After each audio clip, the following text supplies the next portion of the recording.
मनुष्य जीवन की उन्नति के लिए अनेक तत्व कारण बनते हैं। ऋषियों ने जैसे बताया, सबसे प्रथम बताया उन्नति में सहायक माता। माँ शिशु के निर्माण में न केवल शारीरिक उन्नति में अपितु बौद्धिक, मानसिक, वासनिक उन्नति में कारण बनती है। यदि अच्छी माँ मिले और यदि प्रेरणा करे तो व्यक्ति का निर्माण बहुत उत्तम हो सकता है।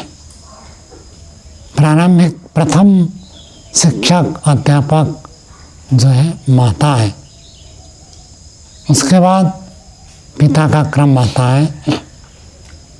जब बालक बड़ा होता है तब पिता उसके शिक्षक होते हैं, सिखाते हैं, उसको बताते हैं। तो बालक की उन्नति में पिता भी कारण है। शास्त्र में तो ऐसे कहा है, गर्भ में जब रहता है तभी से माता उसका निर्माण करती है। ये विशेषता माँ के पास है, पिता भी निर्माण करते हैं। उसके बाद गुरु, आचार्य, अध्यापक, शिक्षक उसके कारण बनते हैं। कैसे विकास होगा, उस विकास में कारण अध्यापक, शिक्षक रहते हैं। अब जैसे जैसे शिशु, बालक बड़ा हो जाता है तो उसके साथ जो पढ़ते हैं साथी, दोस्त, मित्र, उनका भी प्रभाव पड़ता है। वो भी यदि अच्छे हैं तो बालक उसी प्रकार करता है, और बुरे हैं तो उनके संग से वो भी बुरा करता है। और उसके साथ साथ जैसे शासन व्यवस्था है, सरकार का नियम है, वो भी मनुष्यों के निर्माण में कारण बनता है। शासन व्यवस्थाएं ऐसे हो जाए कि यहाँ कोई शराब पी नहीं सकता। बहुत सारे राज्य में शराब वहाँ बंद है, तो वहाँ कम संभावना रहती है। चोरी छुपे तो वहाँ भी हो सका, लेकिन जो खुले आम मद्यपान करते हैं वो बंद हो जाएगा। ऐसे मंसार आज तो किसी भी देश में नहीं होगा मंसार का विरोध, तो वैदिक व्यवस्था में है। राजा वेद के अनुकूल होता है और प्रजा में एकाएक नहीं होगा, वो कई वर्ष, कई दशक, कई पीढ़ी में ये नियम लागू हो सकता है। तो यदि सरकार का नियम है ऐसे ही करना है, ऐसे नहीं करना है, चोरी करेंगे तो हाथ काट दिया जाएगा, ऐसे ऐसे कठोर नियम होते हैं, तो वहाँ चोरी कम होगा। चोरी करने से व्यक्ति डरेगा, व्यभिचार करने से डरेगा, गलत काम करने से डरेगा, बचकर रहेगा। फिर समाज कैसे बनता है? बहुत सारी चीज़ें हैं, सरकार का नियम हो ना हो, समाज के प्रभाव से भी व्यक्ति अपने आप को नियंत्रण में रखता है। तो समाज में जिस चीज़ को अच्छा माना जाता है वो अच्छा मानते हैं, और समाज में जिसको बुरा मानते हैं लोग उस आधार पर करने लग जाते हैं। समाज का एक बहुत बड़ा प्रभाव रहता है। समाज में सब लोग करते हैं तो व्यक्ति को कोई संकोच नहीं होता गलत करने में। और समाज में यदि सब लोग अच्छा करते हैं, कोई थोड़ा सा भी गलत करे तो बहुत अधिक लोग उसकी निंदा करते हैं, उसके लिए अपमान का वातावरण उत्पन्न कर देते हैं, सब धिक्कारते हैं, तो व्यक्ति उससे भी बच जाता है। समाज हमें भूमिका है। आज के हिसाब से कहें तो सोशल मीडिया, ये जो समाचार है, जिस चीज़ को बार बार ये प्रमोट करते हैं, उसका प्रभाव दिमाग में पड़ता है। बार बार एक चीज़ को आप देखेंगे अच्छा है, अच्छा है, अच्छा है, अच्छा है, तो व्यक्ति उसी को प्राप्त करना चाहता है। इसके विपरीत यदि बार बार किसी चीज़ की बुराई को बताए तो दिखाएंगे तो विज्ञापन, थोड़ा सा कह देंगे कि ये हानिकारक है। हानि के लिए एक वाक्य और प्रशंसा के लिए व्यापक, तो उससे व्यक्ति का मस्तिष्क प्रभावित होता है। ये सब हमारे जीवन में उन्नति के कारण बनते हैं, अवनति के भी कारण बनते हैं। ये सब है, लेकिन ये सब होते हुए व्यक्ति स्वयं जितना बड़ा कारण होता है उतना बड़ा और कोई कारण नहीं है। एक नहीं, 10 नहीं, 20 नहीं, सैकड़ों व्यक्तियों को हमने देखा, बचपन में बहुत अच्छे होते हैं, बड़े होने से बिगड़ जाते हैं, और बचपन में बिगड़े हुए होते हैं, बाद में सुधर जाते हैं। माता पिता, प्राथमिक शिक्षक, उनका प्रभाव रहता है, लेकिन वो इतना अधिक नहीं रहता है। व्यक्ति का फिर खुद का संस्कार जागता है, और साथ में व्यक्ति उसके ऊपर कितना चिंतन मनन करता है वो मुख्य होता है। यदि व्यक्ति स्वयं चाहे, समाज वातावरण कितना भी बिगड़ा हुआ हो उसको बिगाड़ नहीं सकते, और स्वयं व्यक्ति बिगड़ना चाहे तो समाज, राजा, माता पिता, गुरु, आचार्य कितना भी अच्छा हो, उसको बिगड़ने से कोई बचा नहीं सकता है, स्वयं के ऊपर होता है। तो इसलिए एक श्लोक में बताया, उद्धरेत आत्मना आत्मानम न आत्मानम अवसादेत आत्मैव ह्यात्मनो बंधु आत्मैव रिपुरात्मना। हरेत, हरेत हरण करके ले जाओ कहाँ? ऊंचा। उद्धरेत, ऊपर उठाओ, ऊंचा उठाओ, आगे बढ़ाओ, जीवन में उन्नति को प्राप्त करो। कैसे? आत्मना आत्मानम। क्या अर्थ होगा आत्मना आत्मानम?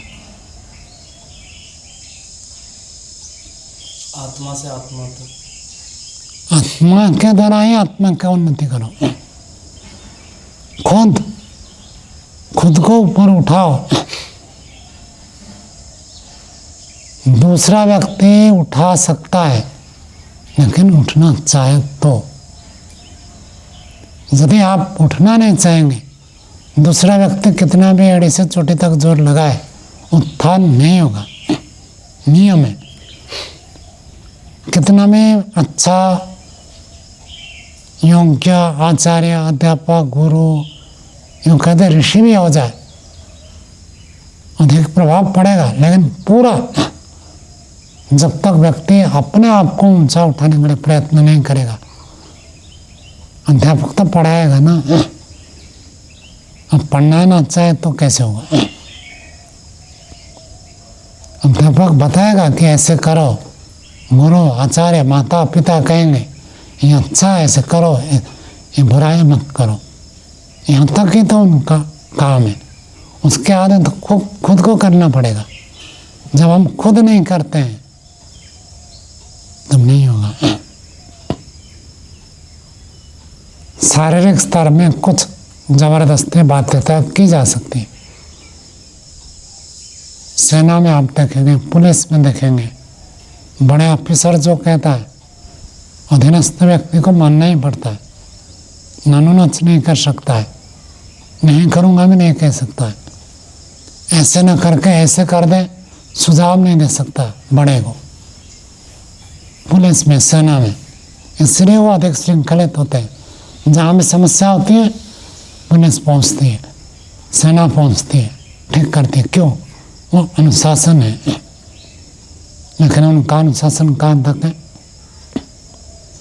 शरीर तक। शरीर से आपको ऐसे करना है, और थोड़ा आगे बढ़ा तो वाणी तक। मन का अनुशासन तो मानी, मन में अधीनस्थ व्यक्ति, नीचे कर्मचारी क्या सोचता है वो तो बड़ा आदमी जानता ही नहीं है, और वो कह नहीं सकता मन में आप ये मत सोचो, संविधान का नियम नहीं है। कौन क्या सोचेगा वो तो स्वतंत्र है। तो शारीरिक स्तर पर, वाणी के स्तर पर दूसरा व्यक्ति हमको बाध्य कर सकता है, रोक सकता है, प्रयत्न कर सकता है, अच्छा में धकेल सकता है। मन में यदि हम सोचते हैं ये तो बेकार है, तो उस कार्य से, उस प्रेरणा से, उस प्रवृत्ति से कोई विशेष लाभ नहीं हुआ। मन लगाकर जिसको करते हैं उसी में लाभ होता है। जिसमें मन में उल्टा सोचते हैं और जबरदस्ती करना पड़ता है, विशेष लाभ नहीं होता है। तो स्वयं अपने आप को ऊंचा उठाए, उद्धरेत आत्मना आत्मानम, अपने आप को संबोधित करो, नहीं मैं ऐसे करूँगा, मैं अच्छा बनूंगा, मैं आदर्श बनूंगा, मैं ऊंचा उठूंगा, मैं उन्नति करूंगा। वही व्यक्ति उद्धार कर सकता है। न आत्मानम अवसादेत, कभी भी आत्मा को अवसाद में नहीं लेना, नीचे नहीं ले जाना। कभी ये नहीं सोचना अरे मेरे से तो होगा नहीं, मैं तो कमजोर, दुर्बल, निर्बल, ये तो कई जन्मों के बाद होगा, अभी नहीं होगा। हीन मान्यता, इन्फीरियरिटी कॉम्प्लेक्स कभी नहीं लाना है। कर सकता हूँ, ये भावना सदा उद्बुद्ध रखना है। अपने प्रति सदा सर्वदा ऐसी भावना रखनी है कि मुझे आगे बढ़ना है, ऊंचा उठना है, कभी नीचे जाना ही नहीं है। आलम्बन आएंगे, प्रलोभन आएंगे, आकर्षण होगा, नीचे नहीं जाना। ऐसे जो व्यक्ति सोचता है, चाहे शारीरिक दिनचर्या हो, मानसिक विचार के पवित्रता के स्तर पर हो, ऊंचा ही उठता है, नीचा नहीं जाता है। आत्मैव आत्मनो बंधो आत्मैव रिपुरात्मनो, आत्मा ही आत्मा का सबसे बड़ा बंधु है। हम खुद अपना जितना मित्र है वैसे मित्र कोई नहीं है। बाहर का मित्र थोड़ा बहुत कर सकता है, माता पिता गुरु आचार्य थोड़ा बहुत कर सकते हैं, प्रेरित कर सकते हैं, साधन सुविधा प्रदान कर सकते हैं। खुद व्यक्ति चाहे तो अपना सबसे बड़ा मित्र होता है। और आत्मैव रिपुरात्मनो, खुद ही खुद का शत्रु होता है। आलस्य करे, प्रमाद करे, लापरवाही करे, निंदा, चुगली, वाणी का दुरुपयोग, शरीर का दुरुपयोग। कोई भी व्यक्ति कभी भी किसी के साथ 24 घंटा नहीं रह सकता। अवसर मिलेगा, यदि अवसर मिलने पर व्यक्ति गलत करता है तो खुद का शत्रु है। अपना जितना हम उपकार कर सकते हैं, अपनी हानि, अपनी अवनति जितना हम कर सकते हैं उतना कोई नहीं कर सकता। चोर, डाकू, लुटेरे कोई हमसे कुछ छीन नहीं सकता। छीन कर ले लेगा तो ईश्वर दे देगा।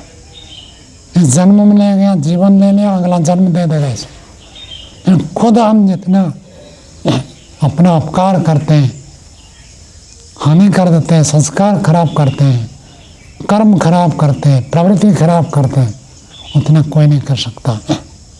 तो खुद को ऊंचा बढ़ाने के लिए हमें सतत प्रयत्न करना चाहिए। इतना कहकर वाणी को विराम देते हैं।